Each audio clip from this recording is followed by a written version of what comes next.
What does it mean to persist in a world that offers no guarantees? In Elden Ring, you play as the Tarnished, an exile, a forgotten warrior, powerless. The lands between, with its crumbling ruins and oppressive forces, feels like an impossible challenge, yet against all odds, you rise again and again. This endless cycle of struggles mirrors the philosophy of Albert Camus, who describes life as absurd, a confrontation with a world devoid of inherent meaning.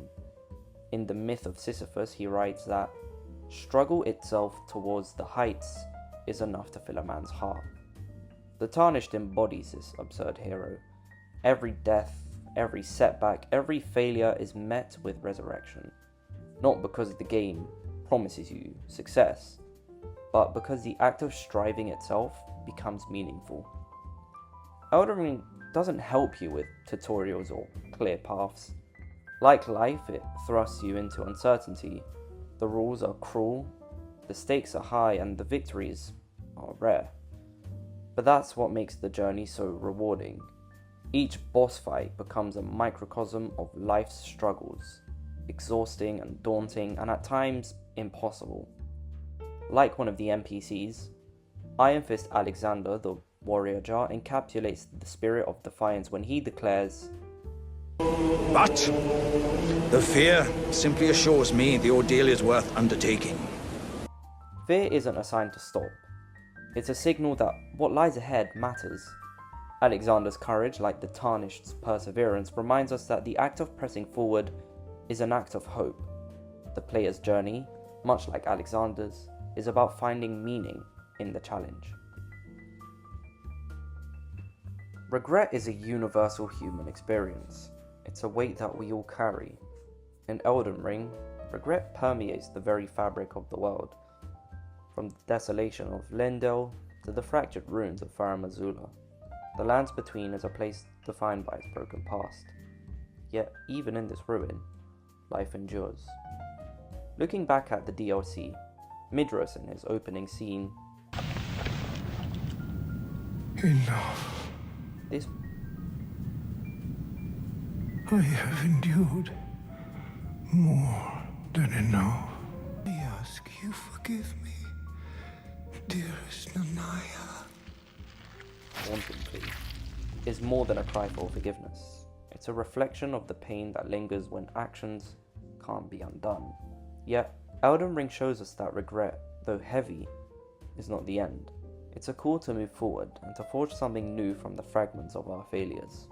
Few stories in Elden Ring capture the burden of regret like that of Radahn's. Once a mighty hero, Radahn chose to stop the stars themselves, sacrificing his sanity to protect the lands between. But this heroism came at a cost. Radahn is no longer the man he once was. His festival, a celebration of his strength, is also a farewell to a fallen legend. This story reflects Durkheim's concept of anomie, a state of normlessness where societal structures fail to provide guidance. In Radahn's case, his sacrifice represents the breakdown of the Golden Order's promises, leaving him adrift in a world that no longer upholds those values. Radahn's tragedy invites us to question the price of sacrifice. How much of yourself are you willing to give for others? And when you do, what is left of you? In Radahn, we see the paradox of heroism, a life spent saving others, but at the cost of his own humanity. If Radahn embodies the cost of duty, Ranni represents the cost of freedom.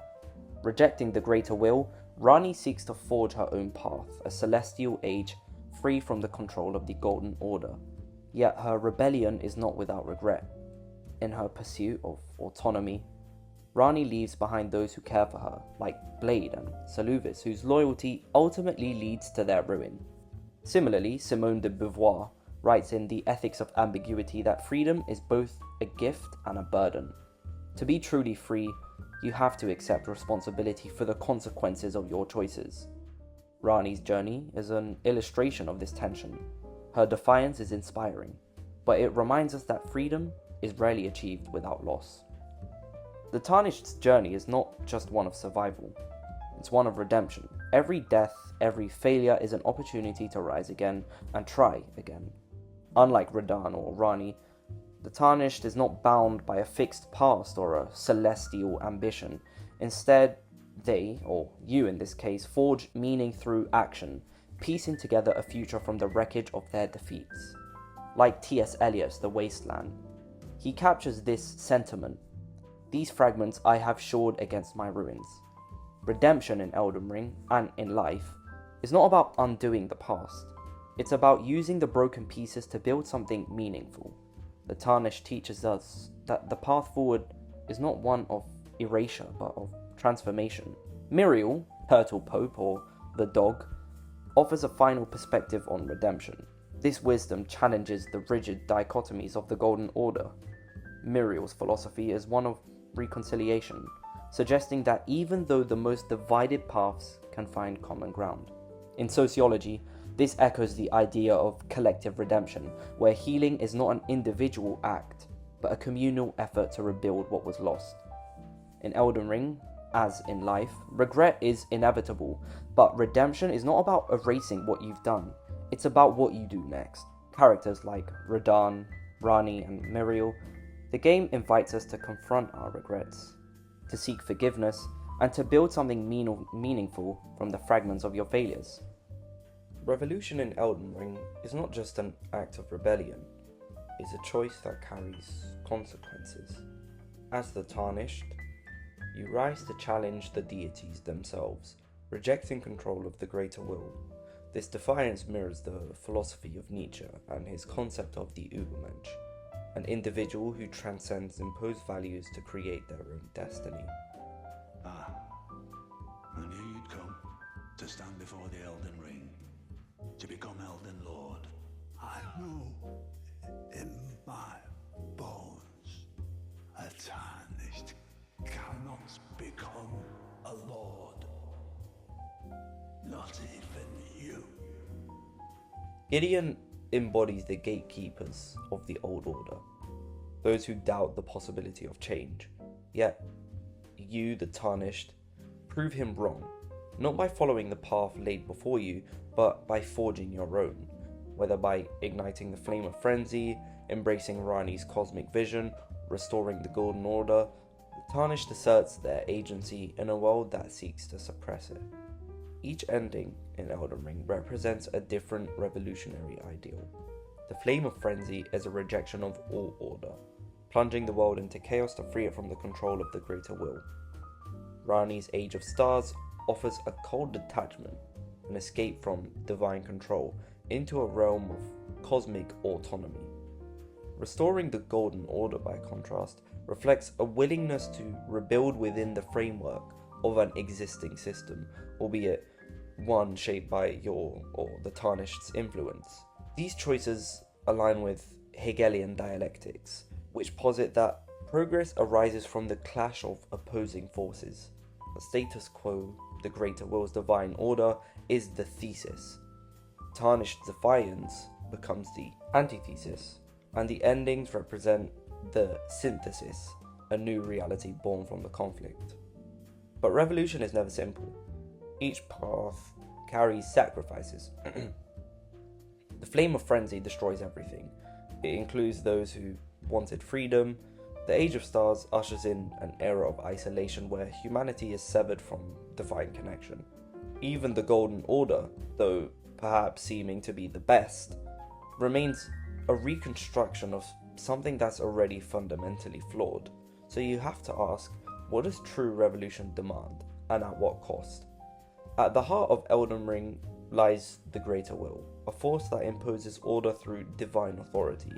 Its power is absolute, shaping the very fabric of the lands between. Yet its presence is oppressive, dictating the fates of deities and mortals alike.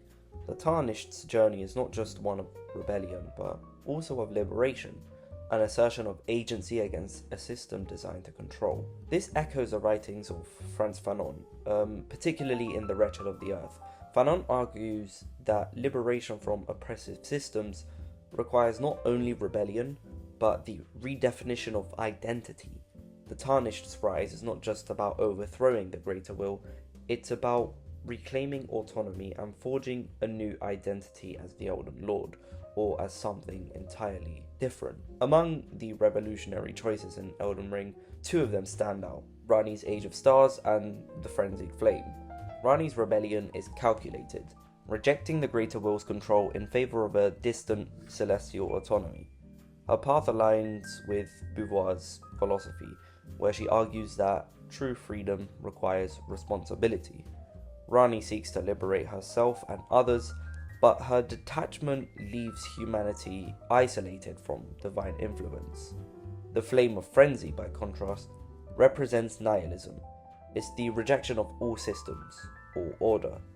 While it promises liberation, it offers no guidance for what comes after. This path forces us to confront the dangers of revolution without purpose or vision. In the end, the Tarnished, or Your Journey, is a meditation on power, its pursuit, its cost, and its consequences. Power in Elden Ring is not inherently good or evil, it's a tool shaped by those who wield it. The game asks us to reflect on our own relationship with power. Are we complicit in maintaining flawed systems, or are we willing to challenge them even at a great cost? As players, we shape the lands between through our choices. We decide whether to burn the world, to guide it into the stars, or to restore what was broken. These decisions force us to confront the complexity of revolution, that it is never without sacrifice, never without ambiguity. Revolution is also not just a single act, it's a process, it's a transformation. In Elden Ring, as in life, it demands sacrifice, reflection, and a courage to confront the unknown.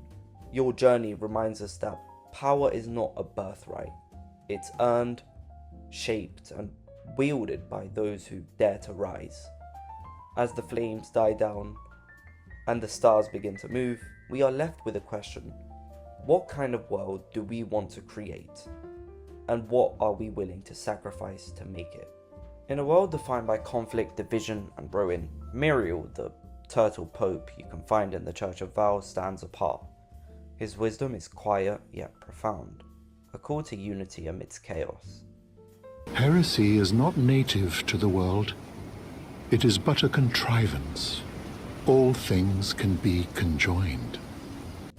This simple statement encapsulates a revolutionary ideal, that the divisions we see between faiths, ideologies, and people are not immutable truths, but constructs we've chosen to uphold. It suggests a vision of revolution not rooted in destruction, but in transformation. But is it a naive vision? One too gentle for the harsh realities of the lands between? Revolution often feels like destruction, a breaking of what was to create what will be. The frenzied flame burns away everything, offering freedom at the cost of annihilation. The Golden Order clings to tradition, attempting to restore what has already failed. Ranni's Age of Stars seeks a distant, cold liberation, severing ties with the world entirely. None of these paths embrace Miriel's idea of conjunction. In each, the old is shattered or abandoned, never reassembled into something new. Is Miriel's vision then an act of defiance or denial? His wisdom calls into question the very nature of heresy and division. If heresy is a contrivance, then so too are the rules that govern the lands between. The Golden Order and the Greater Will demand obedience, creating their own definition of what is heretical. But can we truly escape the systems that bind us by attempting to unify them? Or is such unity an illusion, a soft compromise that only serves to perpetuate the status quo? Miriel's teachings challenge the foundations of power, but they also lack a clear path forward. To conjoin is to seek reconciliation, but reconciliation requires those in power to yield. And in the lands between, power does not yield without a fight. Your journey is one of confrontation, burning the Erdtree, overthrowing the Elden Beast, defying the Greater Will. Each step forward requires destruction. Miriel's vision, beautiful as it might be, offers no guidance for what comes after the battle, when those fragments of power remain scattered. Can they truly be joined, or does power demand a victor and a vanquished? Revolution, as Miriel suggests, may not always be about breaking. It could also be about healing. about reimagining what could be built from the fragments of what was. But healing too is fraught with danger. To heal the wrong way, to restore what was broken without questioning why it broke, can doom us to repeat the same cycles of failure and oppression. Perhaps Miriel's greatest gift is not in giving answers, but in raising questions. Is conjunction the most peaceful path forward, or is it simply a way to avoid conflict? Is the act of destruction inherently more honest, or does it only clear the way for the same forces to rise again? As players, we are left to decide.